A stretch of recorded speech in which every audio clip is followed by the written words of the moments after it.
Good morning, Spurs fans. It is 8:30 in the morning. It is 8:30 in the morning, and I thought to myself, let me come on here and not talk about that piece of trash game that was on yesterday, bro. So last night, I watched a few of the Spurs channels. Alright, I was watching the last word on Spurs, and it was pretty dope. Can't lie to you. It seems to me that most people are actually starting to wake up a bit. You know what I'm saying? They're starting to wake up a bit. And then I was watching Chris Cowling's channel with Richard Cracknell and Melvin the Excuser, which is what I like to call him, because there are fans like Melvin who seem to have an excuse all the time for why we are where we are. They will always use the excuse of, oh, we're building for the future or starting another project. And I'm just like, well, this building for the future or starting another project has us using the same exact team and same exact players for the last 4 years, minus Christian Eriksen and Toby Alderweireld. It's the same goddamn team. Alright? Bro, the fact that people are still going to let Levy slide for this, like I can still see already people are going to let Levy slide. They're going to throw all of their anger and rage at Nuno, at Espirito Santo, and to some 1% or minus 1% degree, he deserves some of the hatred just for his team selection, for instance. Like, even I'm kind of glad that he took Dele off after 45 minutes, but at the same time, I don't understand why Dele is even playing anymore, because I'm not sure what Dele does. And then even then, to be playing against Arsenal, you skip. So you use a midfield of Pierre-Emile Højbjerg, Ndombele and Dele Alli. That's just basically leaving one midfielder in the midfield, while Dele Alli and Ndombele do whatever it is that they do. I mean, we know a little bit of what Ndombele does, but what the hell does Dele Alli do? I'm just not sure right now, and I believe he needs to be dropped. If anything, I know I was one of his biggest defenders too, but he just has to go now. I'm finished with him. Done all. Finished. So, as soon as he brings on Skip in the second half, the team changes. Like, our performance changes a little bit, but even then, the damage was done. 3 goes down after 33 minutes, people. After 33 minutes. We made Arsenal, who are not that great right now, look like Manchester friggin' City. We made Arsenal look like Manchester friggin' City in the space of 45 minutes. People. We know Kane doesn't want to be there. You know what I'm saying? Should he be dropped? Maybe. Let Son do what needs to be done, because Son was the one who was brave enough to sign a friggin' contract again with this shitty club. I don't know why he did it. Like, we have to show Heung-min Son so much love and support for even still believing in this club enough to sign a brand new contract with us. Like, we have to bow at his feet. We have to, because he must be out of his mind. He must be. And this is that's no diss on Son, because he's a friggin' amazing player. I'm surprised we were even still able to get someone of such class. But he signed another contract. I don't know why.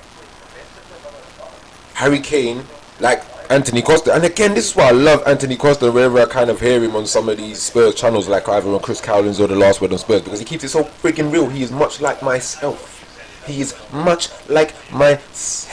When it comes to these, or just understanding Spurs, overstanding Spurs.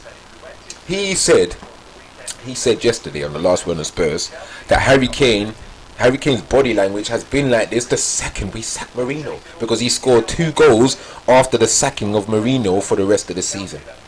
People. And I said the same thing. The sacking of Jose Mourinho was the last straw for Harry Kane. It was the last straw.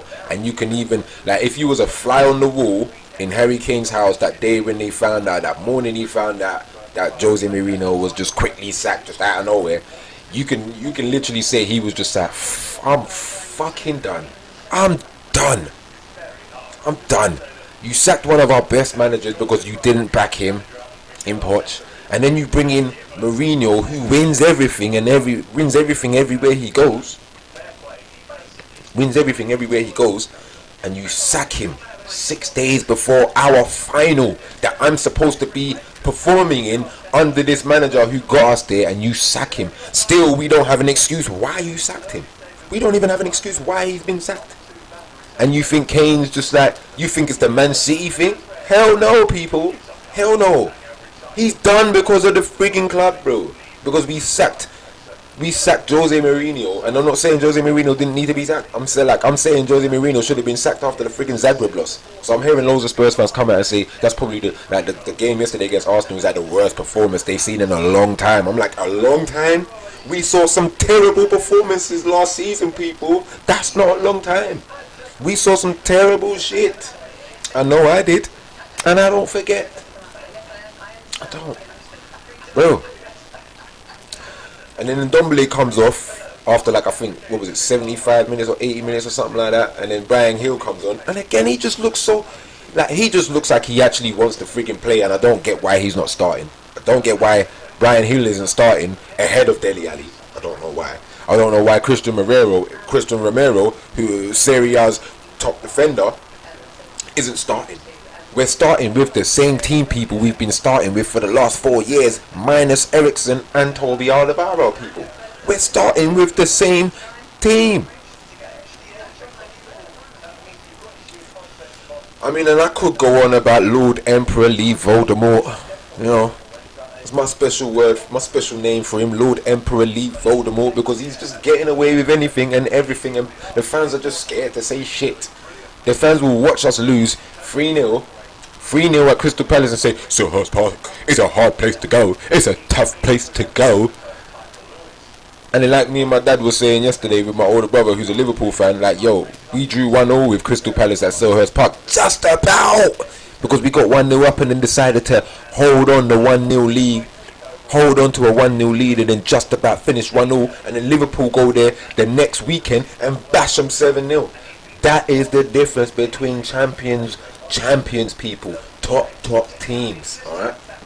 Now I've seen Arsenal fans out here loving the win and whatever else have you, but look, man, you guys have fallen far from grace too. So really and truly, like, beating Spurs are shitty Spurs right now because we've fallen from grace too. We're not the same Spurs we were 4 years ago. So, you know what I'm saying? But your major fall from grace, like, to be celebrating like you won the bloody league. You guys used to be challenging against Manchester United for the title every single goddamn season, every week.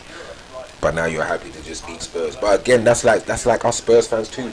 We're just happy to beat Arsenal and just get top 4.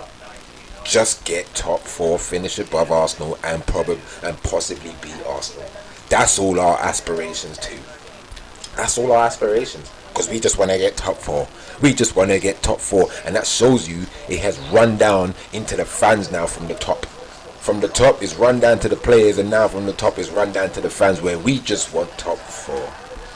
You guys really want us to be in the Champions League football and get battered again by Bayern Munich, by the likes of that, by 7 goals, 8 goals? I don't want to see that. I don't want to see that. I don't want to see Spurs go into the Champions League and just participate, because that's all they're able to do. They can't actually compete. They just want to participate. People, is this what we want to do? Because we're not even competing right now in this freaking Europa Conference. Like the footballing genius says, they are the weeds. The footballing teams in the Europa Conference right now are the weeds of European football. We shouldn't even be talking about like, oh, Rennes is a tough place to go, or they're a tough team to play. Like, bro, why do we call ourselves a top club then if we can't even freaking beat Rennes? We can't even beat the C, D list teams of the friggin' Europe in Europa Conference. We still haven't even won the Europa League, people. Ain't even got to a semi-finals in it, or a finals. Man United and Chelsea have though. Arsenal have though. People, it is going to be a very long season. A very, very long season. Nuno shouldn't be blamed. All of the hate and anger and hatred, like all that hatred and all of that should be aimed directly at Levy. Directly. But it's not. Fans are going to go out and buy the t-shirts again. They're going to go out and buy the kits. We can lose a game. They'll go straight into the Spurs store and buy a couple more kits. You know, that's what they're going to do. They're going to buy the bathrobes, the key rings, the slippers, the teacups, the mugs, the saucers, you know, the jackets, the hoodies, you know, the socks, the gloves, the scarves, the hats. That's what we're going to do. We're going to keep putting money into these man's pockets while complaining about it. Which makes no fucking sense, people. It makes no goddamn sense. It doesn't. It doesn't. So whenever you guys are ready to be armchair supporters and mass boycott the club, then let me know. Because I don't see it happening. And I don't see any change happening until then. Peace.